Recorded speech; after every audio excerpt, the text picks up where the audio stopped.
మరాఠీ మూలము శ్రీధర కవి గారికి నమస్కార సాష్టాంగ ప్రణామాలు. తెలుగులో అనువదించిన వారు సాయినాథు నారాయణరావు గారికి నమస్కార సాష్టాంగ ప్రణామాలు. తిరుమల తిరుపతి దేవస్థానము తిరుపతి వారికి నమస్కార సాష్టాంగ ప్రణామాలు. అధ్యాయము 34. శ్రీ గణేశాయ నమః. శ్రీ సీతారామచంద్రాభ్యాం నమః. శ్రీ సచ్చిదానంద సమర్థ సద్గురు సాయినాథ్ మహారాజ్ కి నమస్కార సాష్టాంగ ప్రణామాలు.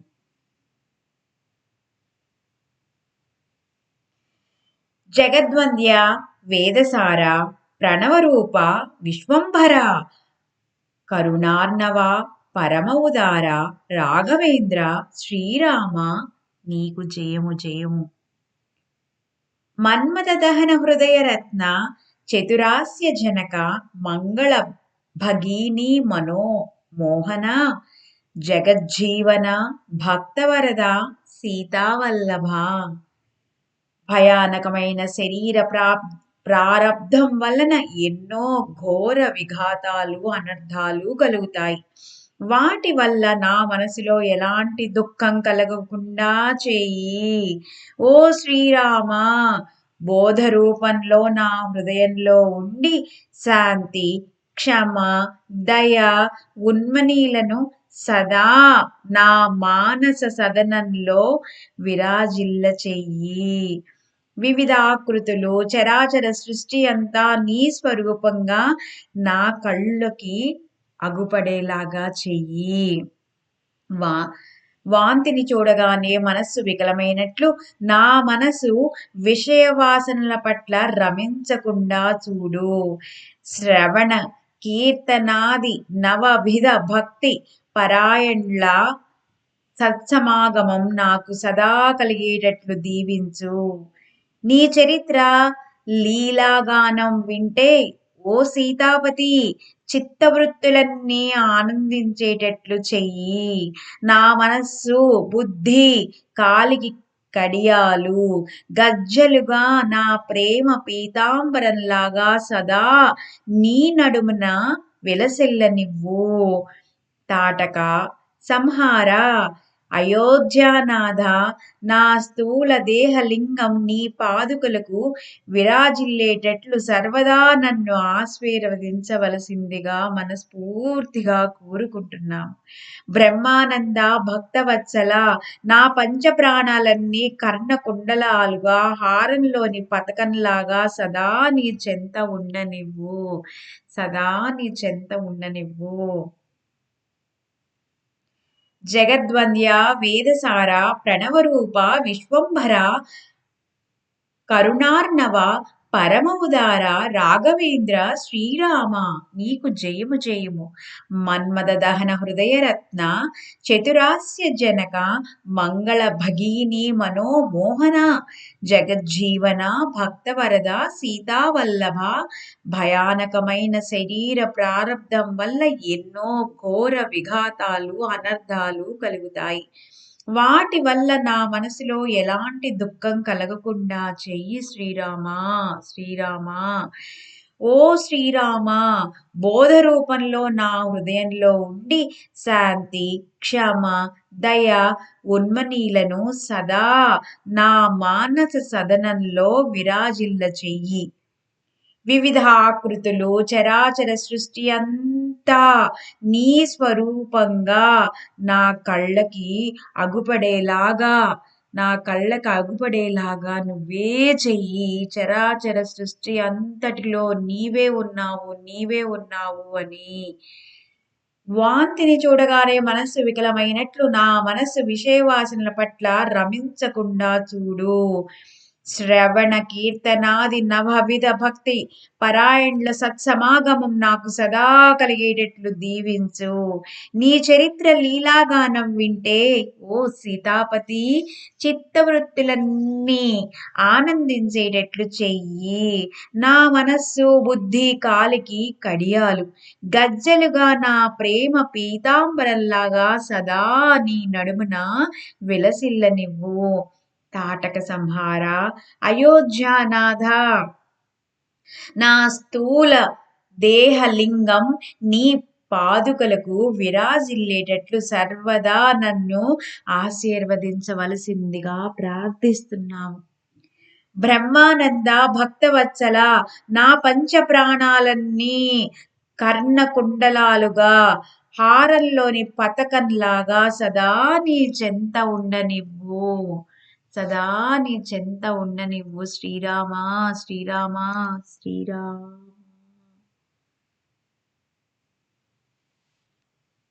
జానకీ సతికి రఘుపతి ఆహ్వానము.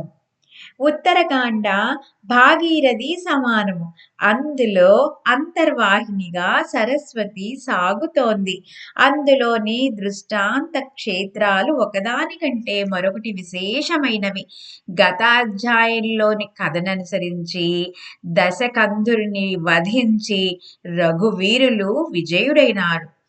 తదుపరి సకల దేవతలు శ్రీరామ దర్శనానికి వచ్చారు. దేవతల తాకిడి ఎక్కువై వారి కిరీటాలు ఒకదానికొకటి రాసుకుంటున్నాయి. కిరీటాలలోని రత్నాలు దేదీప్యమానంగా మెరుస్తూ నక్షత్రాల కంటే మిక్కిలిగా ప్రకాశిస్తున్నాయి.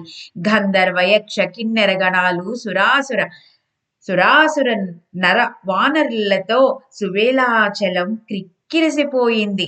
హనుమంతుల వారు తన మదిలో రావణుడు హతుడైన జానకిని త్వరగా తెమ్మని రాముడు ఇంకా ఆజ్ఞాపించలేదేమా అని అనుకోసాగారు.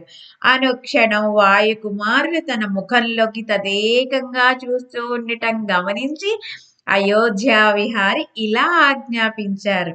ప్రాణసఖ హనుమంత, వెంటనే వెళ్ళి సౌభాగ్య సరిత గుణ భరితయైన జానకమ్మ తల్లిని విభీషణునితో చెప్పి మంగళ స్నానం చేయించి వస్త్రాలంకారాలన్నీ ఇచ్చి పల్లకిలో ఇక్కడికి తీసుకురావలసింది అని ఆజ్ఞాపించారు. రాముని ఆజ్ఞ విన్నంతనే హనుమ ఆకాశ మార్గంలో త్వరగా వెళ్లారు.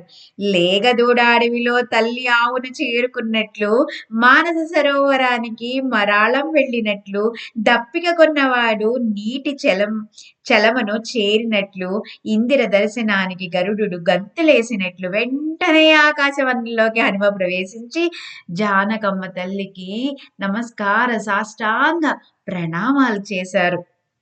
తప్పిపోయిన పసిబాలుని అకస్మాత్తుగా తల్లి కలుసుకున్నట్లు, పోయిన రత్నం దొరికినట్లు, పోయే సమయంలో నోట్లో అమృతం పడినట్లు మారుతిని హనుమంతుల వారిని చూచి సీతమ్మ తల్లి ఎంతో సంతోషించింది. హనుమ చేతులు జోడించి సీతమ్మ తల్లి ముందు నిలబడి అయోధ్యానాథులు సేనా సహితంగా సువేలాచలంలో సుఖంగా ఉన్నారు. కంటకుడైన దశకంఠుని వధించి విభీషణుని రాజుగా నియమించారు. బందీలైన దేవతలను విడిపించగా అందరూ రాఘవుని కలిశారు అని చెప్పగా జగన్మాత ఆహా, నీ మాటలు అమృతం కన్నా మధురంగా ఉన్నాయి. నీవు నిజంగా ప్రాణ స్నేహితుడవు. నా కారణంగా ఎంతో శ్రమించావు. అపారమైన నీ మేలు అయోధ్యానాథునికి తెలిసే ఉంటుంది. 6 నెలలు నేను ఎన్నో కష్టాలను అనుభవించాను. వెంటనే నన్ను రఘునాథుని వద్దకు తీసుకుని వెళ్ళవలసింది అని ఆ తల్లి అన్నది. ఆ మాట విని హనుమ విభీషణుని మందిరానికి వెళ్ళి సకలం నివేదించి సీతమ్మ తల్లికి మంగళ స్నానం చేయించి వస్త్రాభరణాలిచ్చి సువేలాచలానికి తీసుకెళ్ళాలి అని తెలిపాడు. ఆ వార్త విని విభీషణుడు ఆనందించి మారుతి చేయి పట్టుకుని సీతమ్మ తల్లిని దర్శించటానికి అశోకవనానికి విచ్చేశారు. రఘుపతికి ప్రాణప్రియులైన ఆ చిరంజీవులిరువురు జానకమ్మ తల్లి చెంతకు వచ్చారు. విభీషణులు సాష్టాంగ ప్రణామాలు అని అమ్మ జానకమ్మ తల్లికి చేయగా, జగన్మాత సూర్యచంద్రులున్నంత వరకు నీవు చిరంజీవివై లంకను పాలిస్తావు అని దీవించారు ఆ తల్లి. పార్వతి ముందు కుమారస్వామి వలె, రేణుక ముందు పరశురాముని వలె విభీషణుడు చేతులు జోడించి సీతమ్మ తల్లి ఎదుట నిలబడి, జగన్మాత, ప్రణవరూపిణి, సద్గుణ సరిత, అనాది సిద్ధి, అపరిమిత, ఆదిమాయ, ఇందిరా, నీవు ఆది పురుషుని మేల్కొలిపి అనంత బ్రహ్మాండాన్ని సంపూర్ణంగా సృష్టించావు. త్రిమూర్తులు నీ పసిపాపలు. ఆ మువ్వురితో ఉత్పత్తి, స్థితి, లయలు కావించి నీ ఇచ్చ పూర్తి కాగానే తిరిగి అందరినీ హస్తగతం చేసుకుంటావు. నీకు సర్వం తెలుసు, కానీ వినోదానికి అమాయకత్వం నటిస్తావు. రావణుడు నిన్ను లంకకు తెచ్చాడంటే అది నీ అభీష్టమే. బందీలైన దేవతలను విడిపించి మారుతి, సుగ్రీవాది వానరులందరినీ, మమ్ములను రాముని మిత్రులుగా చేసి మాకెంతో మేలు చేశావు. ఇప్పుడు మంగళ స్నానం చేసి వస్త్రాభరణాలు ధరించి త్రికూట పర్వతంలోని రఘునందన్ని దర్శనానికి త్వరగా పోదామని విన్నవించారు. బదులుగా జగన్మాత, రాముడు మంగళ స్నానం చేయకుండా నేను చేస్తే ఎంతో పాపం కలుగుతుంది. పతి లేకుండా ఏ పని చేయకపోవటం పతివ్రత ధర్మం. రఘుపతి ఆజ్ఞ లేకుండా ఏం చేసినా అది అధర్మమే అని చెప్పింది. మారుతి, జగన్మాత, రఘునాథుల వారు ఆనతిచ్చారు అని చెప్పారు. మరలా రెండోసారి విభీషణులు పలికిన పలుకులను గౌరవించి జానకమ్మ తల్లి అవశ్యమని చెప్పారు. ఇంతలో విభీషణుని రాణి అయిన సరమ సకల సామాగ్రితో అశోకవనం చేరింది. సరమ, త్రిజట ఇరువురు సీతమ్మ తల్లికి ప్రాణ స్నేహితురాళ్ళు.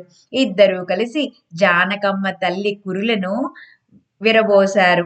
హనుమంతుల వారు, భీషణులు కలిసి ఒక మూల కూర్చుని ఉండగా, సరమ స్వహస్తాలతో జానకమ్మ తల్లిని పూజించనారంభించింది.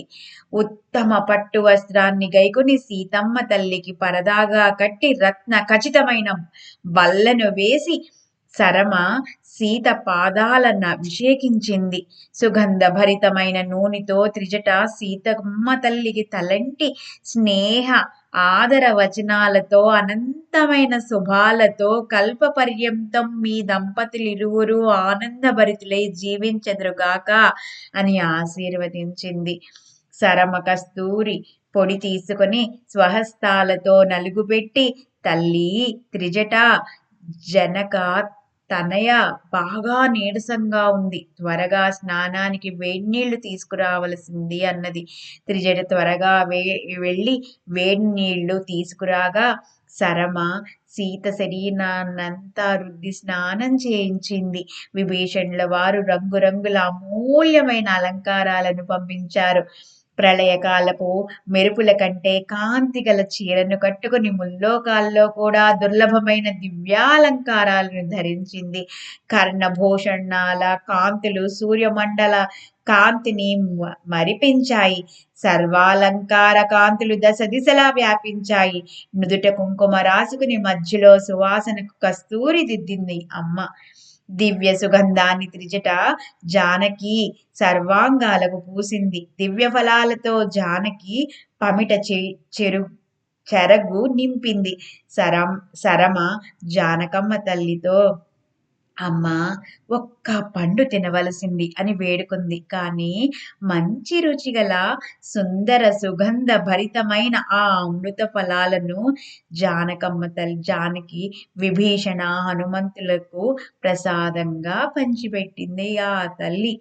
సరమ త్రిజట్లకు కూడా పరమ ప్రీతితో పండ్లని ఇచ్చింది ఆ తల్లి. ఒక్క పండు మాత్రం దాన్ని తీసుకొని ఆరగించింది. అందరూ ముఖ ప్రక్షాళన చేసుకున్న వెంటనే విభీషణుడు జానకి అమ్మ తల్లి వద్దకు వచ్చి దివ్యమణిమయ హారాన్ని ఆమె ముందుంచారు. ముల్లోకాల్లో కూడా దొరకని ఆ మణిహారాన్ని రావణుడు తన కోశాగారంలో ఉంచాడు. దానిని విభీషణుడు ప్రేమతో సమర్పిస్తే జగన్మాత కంఠంలో ధరించింది. ఇంతలో లంకలోని 18 అక్షౌహిణుల సైన్యం వెంటనే సిద్ధమయ్యి వాద్యాలు మారు మ్రోగుతూ ఉండగా రత్న ఖచ్చితమైన పల్లకీని తెచ్చి సీతమ్మ తల్లి ముందుంచారు. విభీషణుడు మరియు మారుతి జానకమ్మ తల్లికి పాదాభివందనం చేసి పల్లకీలో కూర్చుండమన్నారు. సరమ త్రిజట్లను జానకి గట్టిగా కావులించుకొని, ప్రాణసకులారా, నేను మిమ్మల్ని మరలా చూడగలనో లేదో అని దుఃఖించింది ఆ తల్లి. సరమ త్రిజట కళ్ళు అశ్రుపూరితాలయ్యి వెక్కి వెక్కి ఏడుస్తూ జానకమ్మ తల్లి చరణాలపైన మోకరిల్లారు. వారు తమ మెలికలు తిరిగిన శిరోజాలతో జానకమ్మ తల్లి చరణాలు తుడిచి పల్లకీలో కూర్చుండబెట్టి గద్గద స్వరంతో, ప్రాణసఖి జనక నందిని, మమ్ముల్ని ఎన్నటికీ మరవద్దు అని వేడుకొన్నారు. బదులుగా సీతమ్మ తల్లి, మీరు చేసిన మేలు నేను ఎన్నటికీ మరువలేను అన్నది.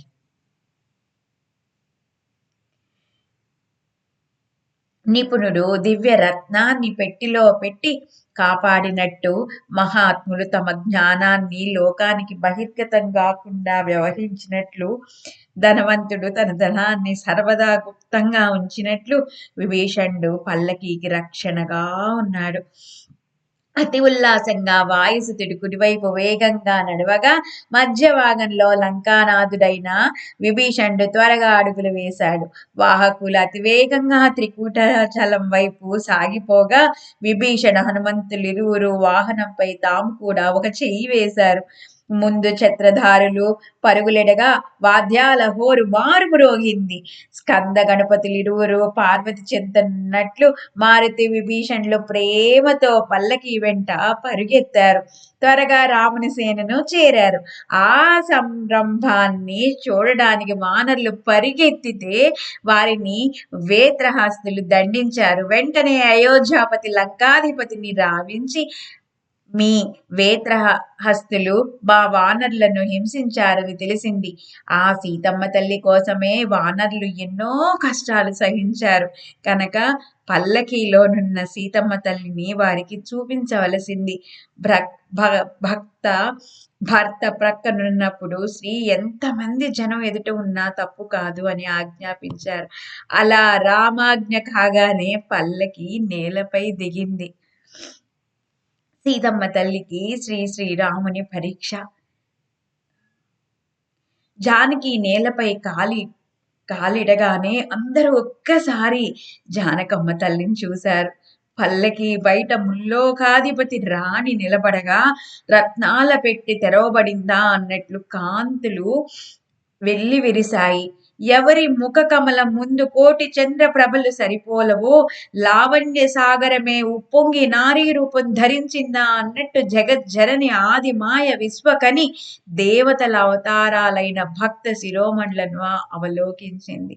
జానకమ్మ తల్లిని చూడగానే దేవగణాలకు, గంధర్వులకు, అసురులకు మనసులో ఇంత అపురూప సౌందర్యవతిని పరమ దుర్మార్గుడైన దశకంఠుడు 6 నెలలు ఎలా ఉంచగలిగాడు అన్న వికల్పం కలిగింది. జగదాత్మైన రఘువీరుడు వారందరి ఆంతర్యం గ్రహించి జానకమ్మ తల్లితో ఏమన్నారో విందామా? అప్పుడు వాద్యాలన్నీ ఆగిపోయాయి. దేవతలంతా నిశ్శబ్దమయ్యారు. భల్లూకాలు, వానరులు అందరూ మౌనంగా వినసాగారు. భృగుటి ముడిచి క్రూరంగా సీతను చూచి, రఘునాథుడు నిన్ను గురించి నువ్వు ఒక్కసారి ఆలోచించి చూడు. నిన్ను రాక్షసుడు ఎత్తుకుపోయాడు. దుర్భరమైన ఆ అపవాదును రూపుమాపటానికి నిన్ను విడిపించి తెచ్చాను. గుండెల మీద నుంచి పాషాణాన్ని దింపినట్లు, రోగికి రోగం మటుమాయమైనట్లు, జన్మాధునికి చూపు వచ్చినట్లు ఈరోజు ఎంతో ఆనందంగా ఉంది. నిన్ను ఆ రాక్షసుని చెర నుంచి విడిపించి మా మాట నిలబెట్టుకున్నాము. ఇక నీ ఇష్టం వచ్చిన చోటుకు వెళ్ళవలసింది. నేను సర్వం త్యజించి ఉదాసీనంగా అడవుల్లో సంచరిస్తాను. నా మనసులో ఎలాంటి కామవాసనలు మిగిలి లేవు. మా సంగతి పూర్తిగా వదిలేసి నీకు నచ్చిన మహారాజుని వివాహం చేసుకో. వ్యర్థంగా ఇక్కడ నిలబడి ప్రయోజనమేముంది? 8 దిక్కులలో నీ ఇష్టం వచ్చిన దిశగా వెళ్ళవచ్చు. నన్ను కైకేయి బయటికి గెంటింది. నాకు సింహాసనం గాని ఎలాంటి నిలువ నీడ గాని లేవు. ఘోరారణ్యాలలో వనచరాలతో కలిసి తిరుగుతూ ఉంటాను. తినటానికి అన్నం దొరకకపోతే కందమూలాలు భక్షిస్తాను. నారచీరలు ధరించి దర్భాసనంపై శయనిస్తాను. అందువలన ఓ సీత, మాతో కలిసి నీవు సుఖించలేవు. వ్యర్థంగా ఇక్కడ ఉండటం కంటే వేరే మార్గం చూసుకో. నేను ఉపాధుల్ని వదిలి ఏకాంతంగా ఉండదలిచాను. నాతో మరొకరు ఉండడం ఇష్టం లేదు. ప్రపంచ వాసనలకు తావు లేదు అని రఘునాథులు పలకగా, సీతమ్మ ప్రళయమే శబ్ద రూపంలో శస్త్రంలాగా తూట్లు పొడిచిందా అన్నంత బాధపడింది. శబ్దాలు కావి అవి, పిడుగులు. ఆ మాటలు శరీరానికి తగిలినంతనే శరీరం ముక్కలైనంత బాధ కలిగింది. ఎంతో బాధ నడుచుకుని అగ్నిలో పడ్డ కమలం వలె వడిలిపోయి నయనాల నుంచి అశ్రుధారలు కారిపోతూ ఉండగా ఆ సీతా సాధ్వి ఇలా అంది. జగద్వంద్య శ్రీరామచంద్ర, ఆనందకంద, గుణసముద్ర, నన్ను వెంటనే వధించు. 6 నెలలు కష్టాలు పడి ఈ రోజే రామచరణాలను దర్శించాను. నా పూర్వ కర్మ బలంగా ఉంది. అందువలనే ఇంకా విఘ్నాలు కలుగుతున్నాయి. ఆనందించే రోజు వస్తుందని సమాధానపడ్డాను. కానీ నా ప్రారబ్ధం నాకన్నా ముందే నడుస్తున్నది. కామధేనువు పాలు పితికితే జీలగ పాలు వచ్చినట్లు, అమృత భాండాన్ని చేతపట్టుకోగానే దుర్భర విషంగా మారినట్లు, మృగేంద్రుడు రక్షణగా ఉన్న జంబుకం చేయి విరగకొట్టినట్లు, గరుడుని గృహంలో నివసించే ప్రాణిని పాము కాటేసినట్లు, యాచకుడు పరుగున వచ్చి కల్పతరువు నీడకు చేరితే అది ఎండిపోయిన కట్టెతో కొట్టినట్లు, పులి చేత చిక్కిన ఆవును విడిపించి యజమాని దాని కర్రతో కొట్టి చంపినట్లు, గంగ వరదలో మునిగిపోయే ప్రాణిని కాపాడి బాణాలతో వధించినట్లు, మండే ఇంట్లో నుంచి రక్షించి తిరిగి మంటలో వేసినట్లు, కరుణాసాగరుని వద్దకు వస్తే క్రూరత్వం ప్రదర్శించడం విచిత్రం. తల్లి పుత్రునికి విషమిచ్చినట్లు, తండ్రి కొడుకును వధించినట్లు, యజమాని దాసుని దండించినట్లుగా ఉంది నా స్థితి. భాగీరథి సాగరుని శరణు గోరగా నా వద్ద చోటు లేదంటే అది ఎక్కడికి పోతుంది? జలచరాలకు నీరు నిలువ నీడ ఇవ్వకపోతే వాటి గతేంటి? పక్షులపై ఆకాశం కోప్పడితే అవి ఎక్కడికి పోగలవు? దయతో ఆశ్రయమిస్తానని తీసుకొచ్చి మధ్యలో వదిలేస్తే వాడు ఎవరిని శరణు కోరగలడు? అన్నార్థుడైన వాడిని దాత తరిమేస్తే వాడు ఏం చెయ్యగలడు? నా పరిస్థితి ఆ విధంగా ఉంది. తమ ఇచ్చ వచ్చినట్లు సూర్యుడి కిరణాలపై కోపిస్తే, సముద్రం అలలపైన అలిగితే, అమృతం మాధుర్యాన్ని బయటకు తరిమేస్తే, తన కొమ్మతో కల్పతరువు మౌనం పాటిస్తే, చంద్రుడు తన కళలను త్యాగం చేస్తే, మెరుపు తన శిఖరంపై కోపిస్తే ఏం చెయ్యగలదు? భాగీరథి వలె దోషం లేకుండా సర్వదా అగ్ని వలె శుచిగా నిర్మలంగా ఉన్న నేను మాట్లాడుతున్నాను. దశకందరుడు తీసుకెళ్లడంతో చిన్న దోషం జరిగింది. దానికి ఇంత పెద్ద శిక్ష వేయడం సమద్రష్టలకు భావ్యమేనా? గాలి తాకిడికే కమిలిపోయే కమలాన్ని వజ్రంతో వేటు వేసినట్లు, వనంలో తిరిగే లేడిని అన్యాయంగా వధించినట్లు, పుటం పెట్టని సువర్ణ అగ్నితో కలిసి సంపూర్ణమైనట్లు నేను అందరూ చూస్తుండగా అగ్ని ప్రవేశం చేస్తానని ప్రమాణం చేస్తున్నాను. పూర్వమునర్చిన దుష్కర్మల ఫలితంగా ఎన్నటికీ సువర్ణంగా మారలేని లోహం వంటి భక్తులు కూడా పరుస వంటి దేవుని సాన్నిధ్యంలో సమర్థంగా మారుతాను. కనుక నేను అగ్ని ప్రవేశం చేస్తున్నాను అని కళ్ళల్లో కన్నీరు కారిపోతూ ఉండగా జానకమ్మ తల్లి వానరులతో త్వరగా కుండం తయారు చేసి వెలిగించమని ఆజ్ఞాపించింది. వెంటనే పెద్ద పెద్ద కట్టెలతో విశాలమైన చితిని సిద్ధం చేశారు. అగ్ని జ్వాలలు ప్రచండమై ఆకాశానికి ఎగసాగాయి. ఆ సమయంలో నేను పరిశుద్ధమైతే తిరిగి వచ్చి నా స్వామి పాదాలు సందర్శిస్తాను. నాలో దోషం ఉంటే నేనీ అగ్నిలో భస్మం అవుతానని అంటూ జగన్మాత అగ్ని ప్రవేశం చేయటానికి బయలుదేరింది. సురాసుర వానర ఋషి మునీశ్వర్లంతా చింతాక్రాంతులైనారు. మంచి సంతోష సమయంలో ఈ అనర్థమేమిటో అని అందరూ అనుకున్నారు. మంచి యుద్ధాన్ని చూచి వీరుడు ఎంత నిర్భయంగా ఉంటాడో ఆ విధంగా అగ్ని ముందర విదేహ పుత్రి నిర్భయంగా నిలబడింది. ఆ అగ్నికుండానికి ప్రదక్షిణ చేసి కనులారా రఘునందన్ని గాంచి మెడలోనున్న పూలహారాన్ని అగ్నిలో వేసి సత్యానికి జయము జయము అంటూ 3 సార్లు జయ జయ ధ్వానాలు చేసి ముల్లోకాలకు మాత అయిన సీతమ్మ తల్లి అగ్నిగుండంలో దూకింది. తన హృదయరత్నమైన సీత అగ్నిలో ప్రవేశించిందని తెలిసి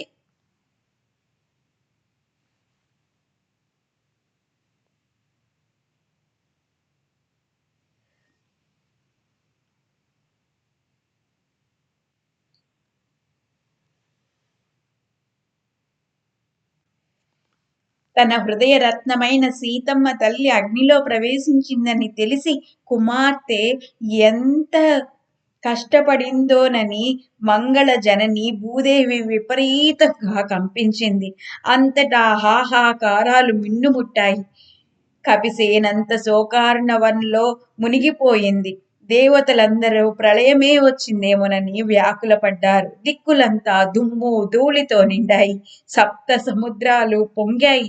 వైకుంఠం కైలాసం అన్నీ ఊగసాగాయి. ఆకాశం వణికింది. నక్షత్రాలు అపారంగా రాలిపోయాయి.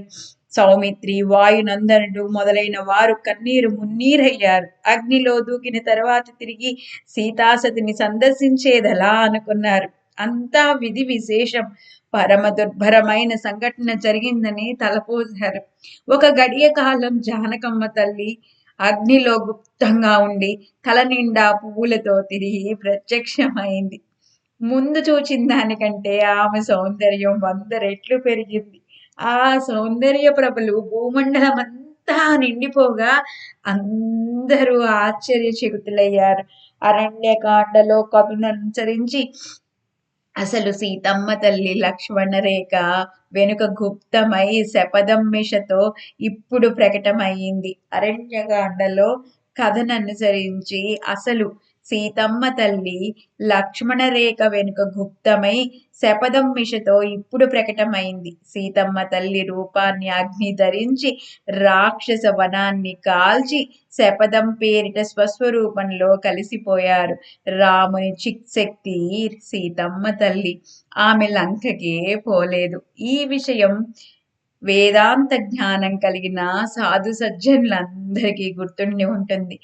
ఆ విధంగా వెలువడిన జానకమ్మ తల్లిని చూసి అందరూ జయ జయ ధ్వానాలు చేశారు. అష్టాదశ పద్మ వానరులు నమస్కారం చేశారు. సురవరులంతా సీతమ్మ తల్లి పైన పుష్పవృష్టి కురిపించారు.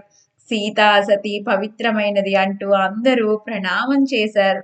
సౌమిత్రి, సుగ్రీవులు, విభీషణుడు, జానకమ్మ తల్లి దేవికి సాష్టాంగ నమస్కారాలు చేశారు. హనుమంతుల వారు ఆమెకు పాదాభివందనం చేసి ఆనందంతో నాట్యం చేశారు. ఆ సమయంలో సీతాసతి మెల్లగా హంసగమనంతో శ్రీరాముని వద్దకు బయలుదేరింది.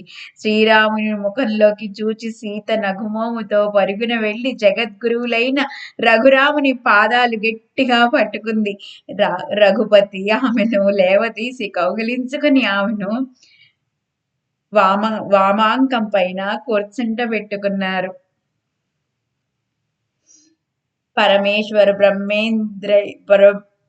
పరమేశ్వర బ్రహ్మేంద్రుల సంస్థుతి. నవమేఘశ్యాముడైన రఘుపతిని, విద్యుల్లతల్లాగా మెరిసిపోతున్న జానకమ్మ తల్లిని చూచి అందరూ సీతారాములకు జయ జయధ్వానాలు చేశారు. అసురుల వాద్య ఘోష తారాస్థాయికి చేరింది. అనుమతి తీసుకుని బయలుదేరడానికి దేవతలంతా పైకి లేచారు. సదాశివుడు రఘురామునితో పురాణ పురుష, పూర్ణ బ్రహ్మ, ఆనందకంధ, నిజ సుఖధామ, పూర్ణకామ, సర్వేశ, రవికులభూషణ, జలజ నేత్ర, జనకజామాత, నీలగాత్ర, సచ్చిదానంద, సుహాస్య వస్త్రక, మీ లీల చూచి ధన్యులమైనాము. చరాచర జీవచిత్త చాలక, అనంత బ్రహ్మాండ పాలక, రాక్షసులందరినీ నిర్జించి నిజ భక్తులను తరింపచేశావు. యుగ యుగాలు అవతరించి పాపులు దుష్టులైన అసురులను మర్దించావు. కానీ ఈ అవతారంలో శ్రీరామ నీవు అగాధ లీలలను చూపించావు. నేను రఘునాథుని ఎప్పుడు చూచేదా అన్న ఆర్తి నాలో మెండుగా ఉన్నది. మీ నామంతోనే హాలాహలం సంపూర్ణంగా శాంతించింది. సీతా సైతంగా రామచంద్ర నీవు వెంటనే అయోధ్య నగరానికి వెళ్ళవలసింది అని కర్పూర గౌరుడు పలకగానే, రఘునందన్లు నాకు మీరు ఆరాధ్య దైవతం, అనాది సిద్ధుడవు, కైలాసనాథుడవు, విశ్వంభరుడవు, విశ్వాతీతుడవు. మీరు ఎన్నో అద్భుతాలు చేశారు. హాలాహలం బ్రహ్మాండాన్నంతా జ్వలించి వేస్తుంటే మీరు దానిని వెంటనే కంఠంలో ఇముడ్చుకుని సకల లోకాల్లోనూ రక్షించారు. మీరు పరమ దయాళులు. నన్నెందుకు స్తుతిస్తున్నారు? మీకన్నా నేను వేరుగా ఉన్నానా అని జవాబిచ్చారు. శ్రీరాముని మాటలు విని కమలోద్భవుడు, క్షీరాబ్దివాస, నారాయణ, మధు కైటభారి, భవభంజన, అనంతవేష, ఆనందవదన, అనంతనయన, అనంత పరమాత్మ నీవు నా తండ్రివి. నీ నాభి కమలం నుండి నేనుద్భవించాను. నీ ఆజ్ఞానుసారం అద్భుతమైన ఈ జగత్తును సృష్టించాను. సృష్టిలోని రావణ కుంభకర్ణాది క్రూర రాక్షసులకు అహంకారం పెరిగిపోయింది. వారిని సంహరించడానికే అయోధ్యలో ఈ రూపంతో నీవు అవతరించావు. పిత్రాజ్ఞ పాలన మిషతో నీవు అరణ్యాలకు వచ్చావు. పరమపురుష, సీతమ్మ తల్లి కారణంగా రాక్షసులను వధించి భక్తులను రక్షించావు. బదులుగా రాఘవుడు కమలాసన, వేదపాలన, విశ్వజనక, సకలలాట పట్టలేఖక నీకు సర్వం తెలుసు. నీవు నేను వేరు కాదని మొదటి నుంచి ఇద్దరికి బాగా తెలుసు. మరి బాహ్యంగా ఈ స్థితులెందుకు? ఇంతలో పున్నమి నాటి చంద్రుని వలె దేవేంద్రుడు అమితోత్సాహంతో, హే అయోధ్యానాథ, జగదుద్ధార, బ్రహ్మానంద, పరాత్పర, మాకు ఎంతో సహాయం చేశావు. అపరిమితమైన నీ గుణగణాలు వేదాలకి అంతుపెట్టవు. ఓ రఘునాథ భవబంధ ఛేదక, ఓ రఘునాథ భవబంధ ఛేదక, నా మనసులో ఒక కోరిక ఉన్నది. దానిని మీరు తీర్చగలరు. నన్ను మీరు ఏదైనా ఆజ్ఞాపిస్తే నేను త్వరగా ఆ పని చేస్తాను. ఆ పాదమస్తకం శిరసావహిస్తాను అని వేడుకుంటే రాఘవేంద్రుడు ఎంతో సంతోషించి, సహస్రాక్ష నీవు చతురుడవు, సమయానికి ఎంతో సహాయం చేశావు. యుద్ధానికి రథం పంపి ఎంతో ఉపకారం చేశావు. ఆ రథంలో కూర్చుని నేను అమోఘ విజయం సాధించాను అని పలకగా, ఇంద్రుడు శ్రీరామ భక్త కామ కల్పద్రుమ మంగళధామ, నేను ఈ పదవిలో సుఖించటం నీ ప్రసాదమై తండ్రి. అటువంటప్పుడు సమయోచితంగా రథాన్ని పంపటం ఉపకారం అవుతుందా? చకోరం చంద్రుని, చాతక మేఘాన్ని, చక్రవాకం సూర్యుని, సముద్రాన్ని అలలు ఏం చేసి తృప్తిపరచగలవు? రత్నం ముందు రాయిని, క్షీరాబ్ది ముందు మజ్జిగను, కుబేరునకు చిల్లి గవ్వ సమర్పించినట్లు మీ ముందు నేను మాట్లాడటం తగదు. నన్ను ఆజ్ఞాపించవలసింది అంటూ ప్రేమ ఉప్పొంగగా ఇంద్రుడు రాఘవుని చరణాలను ఆశ్రయించారు. ఇంద్రుని అమృత వృష్టి. ఇంద్రుణ్ణి పైకి లేపి శ్రీరామచంద్రులు నగుమోముతో అందరికీ ఆనందం కలిగించే మాటలు చెప్పారు. వేద శాస్త్రాలను శోధించి పండితులు ధర్మాధర్మ విశ్లేషణ చేశారు. కానీ అందరూ ఏకకంఠంతో పాప పుణ్యాలను విశదీకరించారు. పరోపకారం వలన ఎంతో పుణ్యం వస్తుంది, పరపీడనం వల్ల అనంతమైన పాపం సంక్రమిస్తుంది. ఎన్ని గ్రంథాలు తరచి చూచినా వాటి భావం అదే. అటువంటి మహోపకారం వానరులు చేశారు. నాకు పూర్తిగా సహకరించి ఎంతో కీర్తిని ఆపాదించారు. యుద్ధంలో ప్రాణాలు పోగొట్టుకుని అసంఖ్యాకులైన ప్రేతాలై పడి ఉన్నారు. వాళ్ళ బంధుమిత్రులంతా దుఃఖంలో మునిగి ఉన్నారు. నా మిత్రులైన ఆ వానరులందరికీ పునర్జీవనం ప్రసాదించి ఎవరికీ దేహం పైన ఏ రకమైన గాయాలు లేకుండా చేయవలసింది. అందరూ ఆరోగ్యంగా కలకాలం సుఖంగా ఉండాలి. వాళ్ళు నివసించే వనం సదా ఫలవంతంగా ఉండాలి. ఓ అమరేంద్ర, త్వరగా ఈ కార్యం పూర్తి చేయవలసింది ఆజ్ఞాపించారు రాముల వారు. పరాత్పరుడైన రాఘవుని పలుకులు విని అందరూ ఆనందించారు. ఇంద్రుడు శ్రీరాముని పాదాలపై మోకరిల్లి వానరులందరినీ క్షణంలో పునర్జీవులను చేస్తాను అని పలుకగా సీతా రమణుడు అందరికీ వీడ్కోలు తీసుకోవటానికి అనుమతిచ్చారు. దేవతలంతా విమానాలలో బయలుదేరగా దుందుబులు మారు మ్రోగాయి. ఆకాశంలో జయగంటలు మ్రోగాయి. సర్వత్రా ఆనందానికి అవధులే లేవు. ఇంద్రుడు ఆజ్ఞాపించినంతరే అమృత మేఘాలు ఆకాశంలో గుమిగూడి గంభీరంగా గర్జించసాగాయి. పడమట మేఘాలు ఉద్భవించి మెరుపులతో సహా యుద్ధ భూమి నిండా అమృత వృష్టి కురిసింది. ఒక గడియ కాలం అపారంగా అమృతం కురియగా వానరులంతా నిద్ర నుంచి మేల్కొన్న వారి వలె శ్రీరాముని ముంగిట సాష్టాంగ ప్రణామాలు చేశారు. తరువాత ఇంద్రుని ఆజ్ఞానుసారం వర్షం ఆగిపోయింది. ఈ సందర్భంలో చతురులైన శ్రోతలు ఇలా ప్రశ్నించవచ్చు: వానరులు రాక్షసులు అందరూ ఒకే చోట నేలకూరారు కదా, మరి రాక్షసులు ఎందుకు తిరిగి జీవించలేదు అని. దానికి వక్త సమాధానం ఇది. నాటక రామాయణ కావ్యంలో ఈ కథను ఆంజనేయుడే స్వయంగా చెప్పారు. దాని ప్రమాణం కాదని ఎవరు అనగలరు? ఆ జరిగిందంతా దర్శించి శ్రీధర కవి చెబుతున్న మాటలివి. శంకరుడు మొదటనే భూతాలను పంపి ఇలా ఆజ్ఞాపించాడు: మీరు వానరుల శిరస్సులు తాకకుండా మిగిలిన రాక్షసుల ప్రేతాలను భక్షించండి. అబద్ధంలో నుంచి నిజాన్ని బయటకు లాగినట్లు, తాంబూలం నుంచి రాయిని తీసినట్లు, రత్నాల నుంచి మామూలు రాతిని పరీక్షకుడు ఏరినట్లు భూతాలన్నీ రాక్షస కళేబారాలన్నింటినీ ఏరి భక్షించి అస్థిపంజరాలను సముద్రంలో పారేశాయి. అవేమీ భూమిపై మిగలలేదు. అందువలన అమృతపు జల్లు కురియగానే వానరులు మాత్రమే పునర్జీవించారు. కవి ఇలా బదులు చెప్పగా శ్రోతల సంశయాలు సూర్యోదయంతో అంధకారం వలె మటుమాయమయ్యాయి.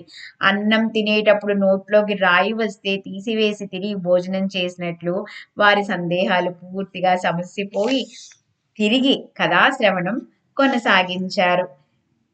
రఘునాథుడు విభీషణుడితో ఇక మాకు బయలుదేరటానికి అనుమతినివ్వవలసిందని అడగగా విభీషణుడికి విపరీతమైన దుఃఖం కలిగి వెక్కి వెక్కి ఏడవసాగాడు. శ్రీరామచరణాలను కౌగిలించుకుని ఆయన పాదాలపైన కన్నీరు కార్చసాగాడు. నాకు లంకా రాజ్యాన్నిచ్చి, ఓ రామా, నీవు నన్నొదిలి వెళ్ళిపోతున్నావా? అనంత రాజ్యాన్ని నీ పాదాక్రాంతం చేస్తాను. నీ పూజ తప్ప నాకు మోక్షం కూడా అక్కర్లేదు. అటువంటప్పుడు తృణప్రాయమైన ఈ లంకా రాజ్యం నేనేం చేసుకునేది? నేను మీతో అయోధ్యకు వచ్చి అక్కడ మీ సేవ చేసుకుంటాను అని తన హృదయ వేదనను వెలివొచ్చగా రఘురాములు విభీషణ్ణి హృదయానికి హత్తుకుని, ప్రాణసఖ, నేను సర్వదా నీ హృదయంలో నివసిస్తాను. నీవు నాతో అయోధ్యకు రావలసింది. దారిలో మాట్లాడుకుందాం.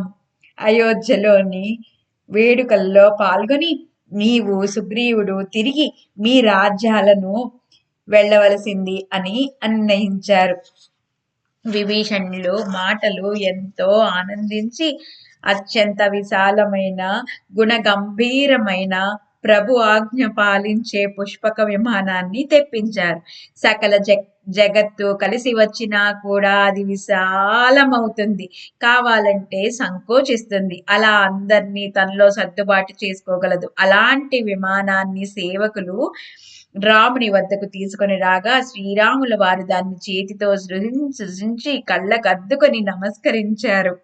సీత అమ్మ తల్లి వేలు పట్టుకుని దివ్య రత్న ఖచ్చితమైన మెట్లెక్కి విమానంలో సతీ సమేతంగా రఘునాథుల వారు ముఖ్యాసనంలో ఆసీనులయ్యారు. 18 పద్మాల వానరులు, 56 కోట్ల నల్లకోతులు, 72 కోట్ల ఎలుగుబంట్లు, భీషణుని సైన్యమంతా విమానాన్ని అధిరోహించారు. 18 ఔక్షహీనుల సైన్యం వాద్య ఘోష చేస్తూ ఉండగా 8 మంది కపిశ్రేష్ఠులు 8 మూలల్లో రాఘవుని చెంత నిలుచున్నారు. హరితవర్ణం గల చామరంతో అంగదుడు, లక్ష్మణుడు ఇరువురు చెరోవైపు సమానంగా వీయసాగారు. ఆ విధంగా రాజాదిరాజు సమర్థుడైన రఘురాముడు అయోధ్య వైపు సాగిపోయారు. రామ విజయం రత్నాలకని ఉత్తరకాండ కిరీటంలోని మణి వంటిది. సజ్జనులైన మీరు ముందే కథను శ్రవణం చేయండి. బ్రహ్మానందం కలుగుతుంది. యతీశ్వరుడు పూర్ణ జ్ఞాన సముద్రుడైన బ్రహ్మానందుని పాద కమలాల చుట్టూ శ్రీధర భ్రమణం సదా పరిభ్రమిస్తుంది. స్వస్తి. శ్రీరామ విజయ గ్రంథం సుందరమైనది. వాల్మీకి విరచిత శ్రీమద్ రామాయణ మహాకావ్యం ఆధారంగా రచించబడింది. వాల్మీకి వారికి కూడా నమస్కార సాష్టాంగ ప్రణామాలు. చతురులైన పండితులు ఎల్లప్పుడూ రామకథను శ్రవణం చేస్తారు. శ్రీ సీతారామచంద్రార్పణమస్తు. శ్రీ సాయినాథార్పణమస్తు. శ్రీరామ రామ రామేతి రమే రామే మనోరమే సహస్రనామ తత్తుల్యం రామనామ వరాననే.